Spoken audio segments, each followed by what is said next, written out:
কখন ছাপ প্রক্রিয়া ব্যবহার করবেন? আসসালামু আলাইকুম।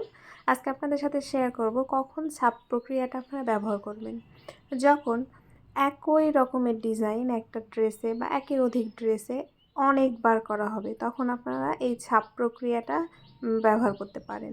এতে সহজ হবে, ফুলের বা পাতার শেপগুলো সেম সাইজের থাকবে, সেলাই করতেও অনেকটা সহজ হবে এবং দেখতে অনেকটা সুন্দর লাগবে। তো এখানে আমি আগে ছাপ প্রক্রিয়ার মাধ্যমটা হচ্ছে যে কোনো একটা খাতায় বা প্যাডে বা আপনার ইচ্ছামতো পেপারে আগে ডিজাইনটা দাগিয়ে নেবেন।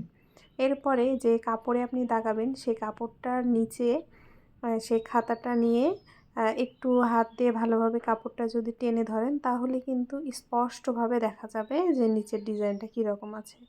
তো সে ডিজাইনটা দেখা গেলে একদম সহজভাবে কলম দিয়ে সে ডিজাইনের উপর দিক দিয়ে আপনি কলম দিয়ে আঁকিয়ে নিতে পারবেন। এখানে আপনারা চাইলে কালো কালির কলম অথবা গ্লিটার জেল পেনগুলো ব্যবহার করতে পারেন। আমার হাতের কাছে লাল কালির কলম ছিল, ওইজন্য আমি লাল কালির কলম ব্যবহার করেছি।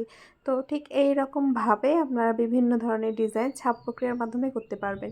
আর একের অধিক ডিজাইন করার জন্য কিন্তু আমার মতে ছাপ প্রক্রিয়াটাই বেস্ট।